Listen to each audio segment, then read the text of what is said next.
what I really wanted to talk about is intelligent design. Let's see here. My machine intelligence presentation. This is Rodney Jr. Let's watch him misbehave, okay? Rodney Jr.'s deal is, in a differential drive system, you've got 9 possible motion patterns, including stop, if you want to consider that a motion pattern, okay? But only 2 of these motion patterns have any magnitude or displacement, and that's forward and reverse, okay? Otherwise, you're just spinning in a circle, okay? Left wheel, right, okay. Clockwise, counterclockwise. So the deal here is I'm using an iRobot, David Heisman, How to Build Your Own Self-Programming Robot. This book. I don't know your laptop. It's okay. Connected. There. Oh, okay, cool. But Okay. it won't. You have to mirror your image. I got you. I want to here. Over there. Nope. Let's try it again. Oh, there we go. Extended projector only. I want both. Duplicate. Oh boy. Okay. So what I've got here. It's not working. Is it sensing it? It's plugged in, right? Then we got a local person. All right. Oh, you're going to have to pay for that ad. Yeah. Yeah. $10 right there. This guy's tough, man. So the deal here is I've got a little encoder. The iRobot movement sensor, I prefer to call it a stall sensor because I'm really trying to detect if the robot stalls. So in the there's 3 levels of machine intelligence: alpha, beta, and gamma. And the alpha level machine intelligence. Okay, first off, all this robot wants to do is move. Okay, that's its goal in life, and not just move. It needs to move with magnitude, if you will, because in a differential drive system, the only 2 motion patterns with any magnitude are forward and reverse. Okay, so it's not that this robot goes forward and reverse; it's that it learns to go forward and reverse. Okay, and so currently he's in beta. Yeah, that's a pun. So there's 3 levels of machines: alpha, beta, and gamma. In alpha, the robot does random patterns until it finds a pattern that lets it move either forward or reverse. For example, I'll put him on the floor here and switch him on, and okay, there he's going forward. As long as he's going forward, he's happy. When I stall him, he starts doing random patterns until he finds something, that keeps that little wheel spinning. Okay, and he won't. Okay, he won't.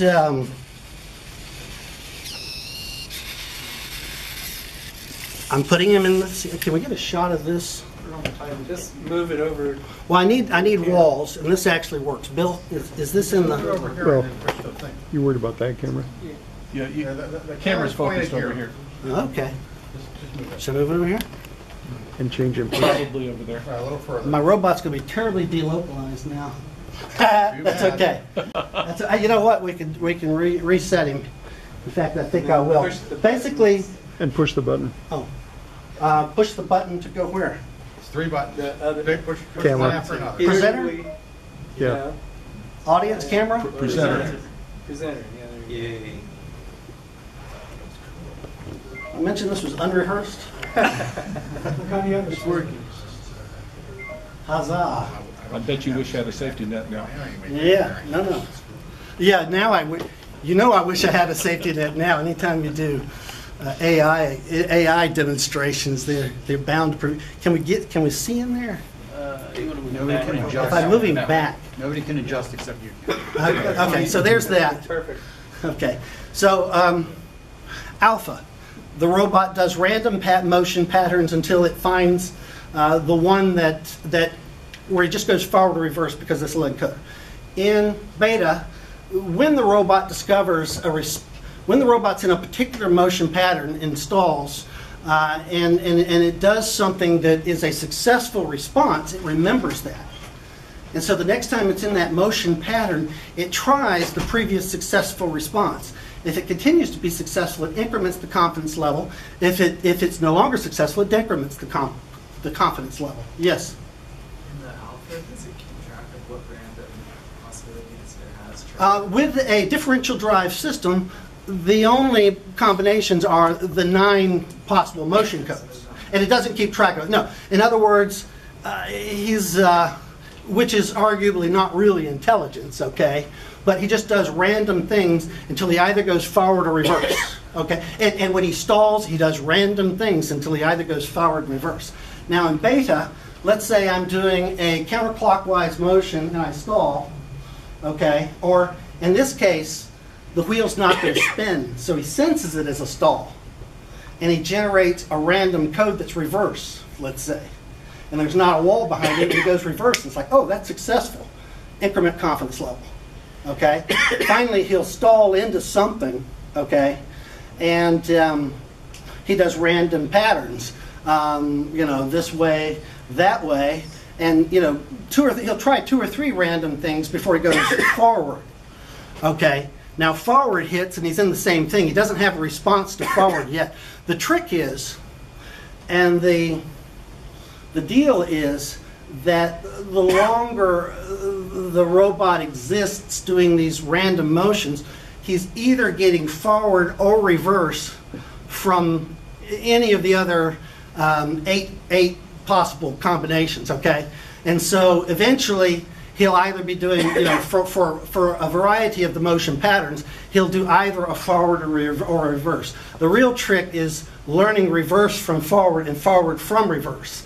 Sometimes there's some slip in here where the thing spins a little bit, and so I'll catch him going forward and turning and forward and turning, and it's not really the full magnitude of what you're looking for. But back to the 3 levels of machine intelligence. Alpha is random, and you could argue that that's not really intelligence, and I'll give you that. The beta is memory, though, in that it had a successful response, and the trick is what you define as success, okay? It has to be relevant to your goal. But if it's successful, incrementing the confidence of that, and when it's not, decrementing the confidence of that, and like I say, you eventually get into this cycle where he'll go forward and reverse, and it's not that he's going forward and reverse, it's that he learned to go forward and reverse through memory, okay? Now finally, in the gamma model, what the robot does, when he's in a particular motion pattern and he has no recalled successful responses, he'll go to other high confidence level responses. He'll try things that worked with other motion patterns before reverting to alpha. And so that's the 3rd level of machine intelligence, so that in each iteration, the robot will discover forward and reverse sooner and sooner and sooner. Okay, so this is, without any further ado, a buggy level 2 or beta machine intelligence. Okay, let's see what we get. I'm going to give it best out of 3 tries. There we go. So here you see random motion. You see green light comes on when the robot's happy, the little wheel's spinning, okay? And the red light is when he's stalled. And so we're still seeing some random patterns here. There he got reverse. I think he gets forward from reverse already. Yes. All right. Okay.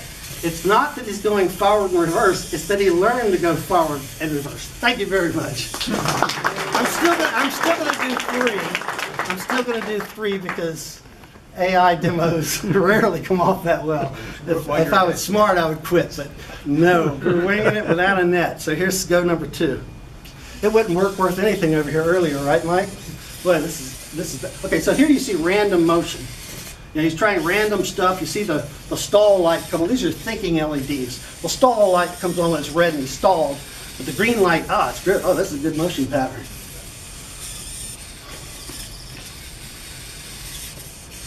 But again, he'll either start going forward or reverse, more and more. And the trick is to get the right response there. So I'm going forward and reverse and forward and reverse. Damn, I'm 2 for 2. I'd call that. Dude, man, let's go to Vegas. All your head. Now, I'm gonna do one more. I'm gonna do one more because I need a failure here, or I'm gonna get. Never mind. Okay, so let's get this going here. Okay. Did I do something bad there? Oh no. Okay. Anyways, you get the concept here. Okay. So what is the tail sensor? What's the what? That tail sensor, the ball. That's a Roomba caster. And if you look at it, it's black and white, and I have an emitter and a detector on top. So it can tell if it's going off and on. It's an encoder, basically. So what have we got here? We got him going backwards. And he's just going backwards. Let's see what he does. He's got to do two things. Usually it's scooch this way and back, scooch this way and back. Okay, there's a little scooch. So, I have a question. Shoot. So, once it learns how to go forward and backward, it gets stalled. But if there was a door that that's it a had failure. to get out, there was a goal of that. All it wants to do is go forward or backwards. That's all it wants to do. It's not that he goes forward and backwards, it's that he learns to go forward and Yeah, backwards. but so it will not try to go forward for a longer time. No. This is just a demonstration of machine intelligence, pure and simple. So here, I'm in communication with this guy named Gary Gollin, and he's a big David Heiserman fan also. Am I on the screen? No. I think I want to go local present input. Am I on the screen? Yeah. Yes. Okay, so he's come up with this, and I'll post it to the mailing list. All right, he makes virtual creatures that use the same concept and have attractants, which would be the food, and avoidance objects, which would be the shop mat. Okay, and so this little creature, he's got he detects RGB, red, green, blue. Okay, and the food is blue, and he's about to go on to the shock thing here. You see him getting shocked. That one is something he learns in his spatial map that he wants to avoid. Inner conditioning. Yeah. And so what's cool is he'll get smarter and smarter. Now, your hazard zone here is actually rotating, and this guy rotates a particular way. I don't know, and I'm trying to get some information about what these... So here's his mouth, and there's his antenna, and the round things here are his eyes. And like this is a map of the overall... Okay, so the robot's this round circle here, and the food is the blue. And he'll start to map out hazards as yellow, and he'll remember those. But it's just a little artificially intelligent creature, if you will, or machine intelligence, I should say. Heiserman always makes it a point, and I like David Weiland, AI, he'd like to call it applied intelligence. He doesn't like the term artificial. But this guy in his book in '79, he's mellowed on it quite a bit, but he doesn't consider the intelligence artificial. It's actual intelligence. It maybe alien, and we don't understand it, but it's an actual form of intelligence. There's nothing artificial about it. And so this has got some cool stuff. And oh, there he is. He gets shocked and he gets out of there. Okay, and eventually he'll learn that the food will come out of the hazard mat, and he'll wait on it. But you'll see him get nervous when it starts coming because it's like he wants it and he doesn't want it. There's various attractants. This has a level of attraction when it comes. Now the antenna here determines the speed. He works in like is it an octagon or six? It's a Hexagon. Hexagon. Thank you. That's the pattern that you would use. So he's working in hexagons here, and so I don't know how this works, but anyways, it's a lot of fun, and you can play with it too. And he's got a whole document about this. Being the so here you can turn off the rotation, turn it on. Here's let's see. Okay, here's a graph. It graphs his motion. This is the let's see, memory. Right now, I guess it's like pseudo memory, so do the same thing, and that allows you to keep track of things. But you can actually seed the random generator and get more random responses. I'll kill this. Boom, boom, boom, boom, boom, boom. Let's see here. This is the coolest thing here. That's the chart that's showing the left-right wheel when his stomach's full, how many shocks he gets. Let's see. This you can determine how you want to dispense the food. Let's see, line chart. I don't know what that is. Let's see. Here's the design. Okay, here it's like you can change the bug. You can make him longer. You can make the motors wider. You can adjust all that. So I want to do one more thing, and that's this. Is we'll run him in turbo mode. So I'll go boom. And so now you see what's happening is, okay, he'll hit this hazmat thing less and less times because he's learning to avoid that. Okay, and his food, well, he's plenty fat, but it's like you can starve him and do different things with him, and it's really a neat concept. How do we find this? I'm gonna post it on the mailing list. So there's your reason to join the mailing list.